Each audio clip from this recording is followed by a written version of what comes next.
अस्सलाम वालेकुम स्टूडेंट्स। जो आज का हमारा टॉपिक है वो है nature of excretory products in relation to habitat.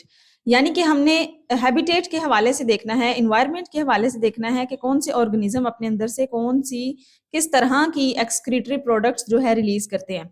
आपको पता है कि हमने प्रीवियस टॉपिक के अंदर डिफरेंट हैबिटेट्स के अंदर और ऑस्मो रेगुलेशन को पढ़ा था। हमने ये देखा था कि डिफरेंट इन्वायरमेंट्स के अंदर किस किस तरह से ऑर्गेनिज्म अपने अंदर वाटर को बैलेंस करते हैं और ऑस्मो रेगुलेशन करवाते हैं। तो बेसिकली ये टॉपिक भी हम इसीलिए ऑस्मो रेगुलेशन के अंदर पढ़ रहे हैं, क्योंकि मैंने आपको बताया था कि जब भी ऑर्गेनिज्म कोई अपनी बॉडी से एक्सक्रीट करता है, कोई चीज, कोई टॉक्सिक मटेरियल निकालता है, कोई वेस्ट मटेरियल निकालता है, तो उसको साथ में पानी की जरूरत पड़ती है। तो पानी का ताल्लुक आपको पता है ऑस्मो रेगुलेशन से है। इसलिए हम जो है नेचर देखेंगे एक्सक्रीटरी प्रोडक्ट्स की कि वो कौन कौन से एक्सक्रीटरी प्रोडक्ट्स हैं जो ऑर्गेनिज्म डिफरेंट एनवायरनमेंट में रहने वाले ऑर्गेनिज्म अपने अंदर से निकालते हैं।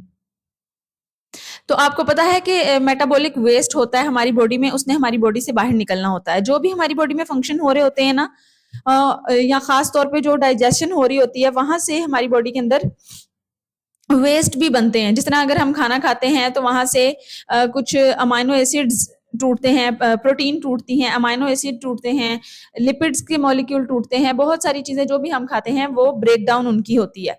तो जब किसी भी चीज की ब्रेक डाउन होती है तो वहां पर कोई ना कोई ऐसी चीज भी होती है जो वेस्ट होती है, मतलब हमारी बॉडी उसको एक्सेप्ट नहीं करती, ना ही वो हमारी बॉडी के लिए फायदेमंद होती है। इन्हीं चीजों में कुछ नाइट्रोजनस वेस्ट भी आते हैं, like ammonia, urea and uric acid.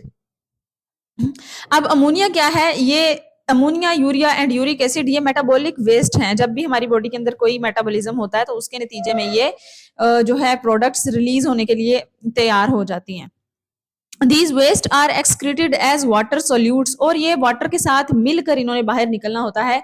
Water के अंदर सोल्यूट की फॉर्म में हल होती हैं और तब फिर ये बॉडी के अंदर से बाहर निकलती हैं। तो जितने भी डिफरेंट टाइप के एनिमल्स हैं वो अपने अंदर से डिफरेंट फॉर्म में नाइट्रोजनस वेस्ट निकालते हैं, यानी ये एक ही फॉर्म में नहीं निकालते, डिफरेंट ऑर्गेनिज्म है। कुछ वाटर वाले हैं, कुछ ड्राई एनवायरनमेंट वाले हैं, कुछ जो है वो मरीन वाटर वाले हैं, तो वो डिफरेंट अपने अपने अंदर से निकालते हैं। सबसे पहले हम अमोनिया को देखेंगे कि अमोनिया किस तरह से बॉडी के अंदर से बाहर निकलता है और इसकी क्या क्या कंडीशंस हैं कि अमोनिया को बॉडी के अंदर से बाहर निकालने की कौन कौन सी कंडीशंस हैं और कौन से ऐसे ऑर्गेनिजम्स हैं जो अमोनिया को अपनी बॉडी के अंदर से बाहर निकालते हैं।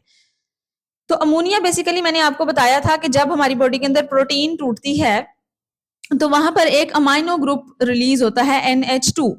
ये अमाइनो एसिड या प्रोटीन की ब्रेकडाउन से निकलता है या न्यूक्लिक एसिड की ब्रेकडाउन से, from amino acids and nucleic acid. अब ये एमसीक्यूज भी आपसे पूछ सकते हैं कि अमाइनो ग्रुप जो है वो किसकी ब्रेकडाउन से निकलता है।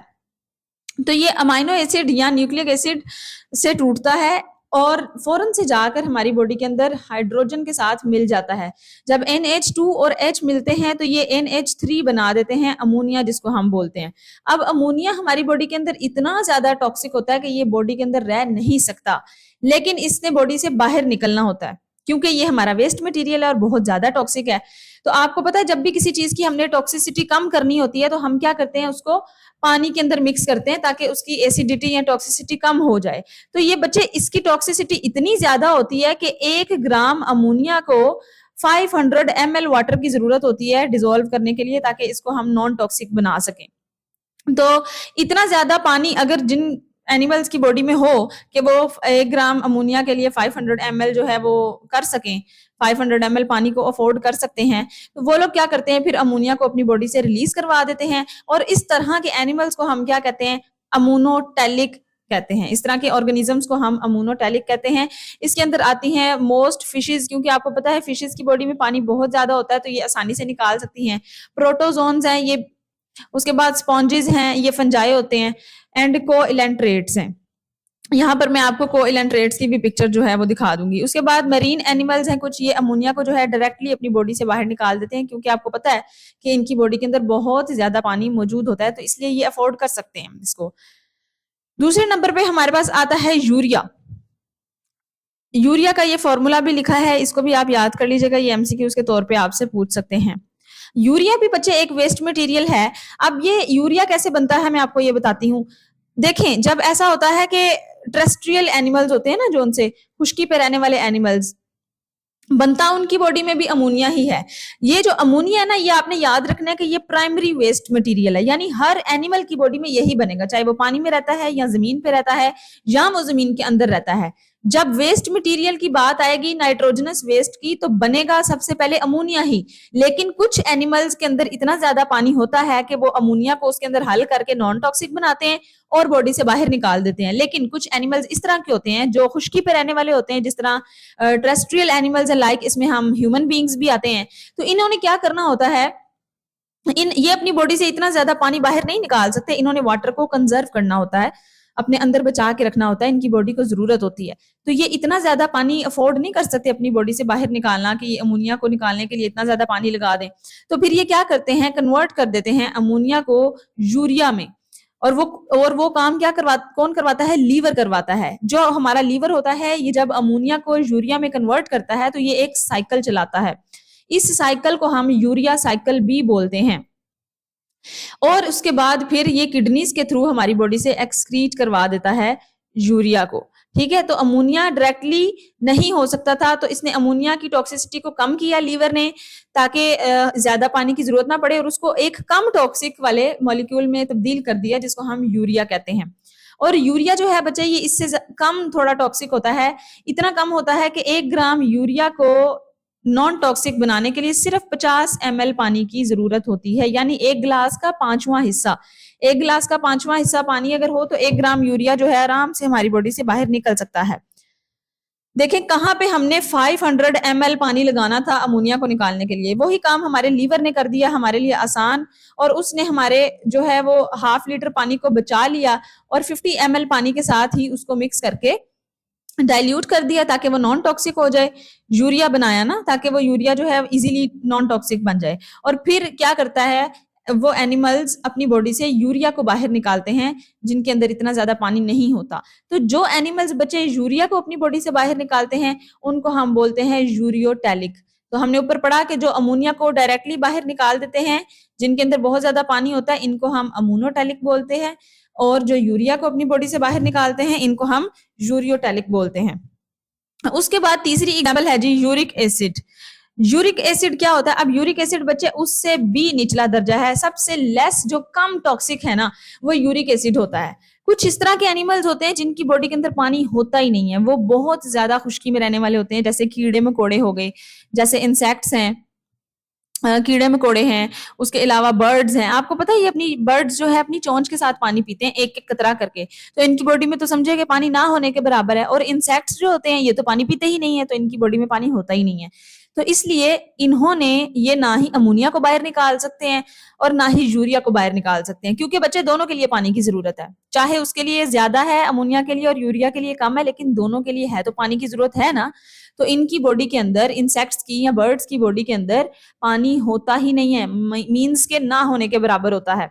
तो फिर ये क्या करते हैं कि अपने अमोनिया को पहले यूरिया में कन्वर्ट करते हैं, फिर यूरिया को यूरिक एसिड में कन्वर्ट कर देते हैं और बॉडी से बाहर निकाल देते हैं इजीली, क्योंकि यूरिक एसिड जो होता है ना, ये बहुत ज्यादा बहुत जो है वो कम टॉक्सिक होता है, बहुत कम टॉक्सिक होता है। तो ये अमोनिया को डायरेक्ट यूरिक एसिड में कन्वर्ट करते हैं by using lot of energy. अपना बहुत सारा जो है वो एटीपी के मॉलिक्यूल्स खर्च करते हैं, अपनी एनर्जी को खर्च करते हैं। Uric acid is even less toxic than urea. Uric acid urea से भी कम टॉक्सिक होता है। और इसके लिए कितने पानी की जरूरत होती है बच्चे, 1 ग्राम यूरिया को मिक्स करने के लिए, सॉरी यूरिक एसिड को नॉन टॉक्सिक बनाने के लिए 1 ml वाटर की जरूरत होती है। यानी 1 ग्राम वाटर, 1 ग्राम यूरिक एसिड है तो 1 ml वाटर है। 1 ml पानी की जरूरत है इसकी एक्सक्रीशन के लिए। तो बच्चे इस तरह के एनिमल्स जो अपने अंदर से यूरिक एसिड को बाहर निकालते हैं, उनको हम यूरिकोटैलिक्स बोलते हैं। तो हमने आज 3 तरह की जो है एनिमल्स की टाइप पढ़ी है on the basis of their excretory product, nature of their excretory product. जो ऑर्गेनिजम्स यूरिक एसिड को अपने अंदर से बाहर निकाल सकते हैं वो यूरिकोटैलिक हैं, जो यूरिया को निकालते हैं वो यूरियोटैलिक हैं, और जो अमोनिया को डायरेक्टली निकालते हैं वो अमोनियोटैलिक हैं। अब यहाँ पर कुछ एक्स्ट्रा इंफॉर्मेशन दी गई है कि कहता है कि humans also excrete a small amount of uric acid in urine. Humans के अंदर भी कुछ यूरिक एसिड बनता है, कैसे बनता है? Uric is a by product of the breakdown of purines. Purines होती हैं हमारे फूड के अंदर, जैसे कि हम गोश्त वगैरह खाते हैं ना, तो उनके अंदर बहुत ज्यादा प्यूरिन्स या कुछ इस तरह के वेजिटेबल्स हैं जिसके अंदर होती है। तो जब भी प्रोटीन प्यूरिन्स टूटती हैं हमारी बॉडी में, तो वहां पर यूरिक एसिड बनता है। तो वो यूरिक एसिड जो है लीवर के अंदर बनता है। फिर क्या होता है कि जब यूरिक एसिड बन जाता है, तो वो लीवर जो है किडनीज को ट्रांसफर कर देता है। किडनीज जो है अपने यूरिन के थ्रू उसको बाहर निकाल देती हैं।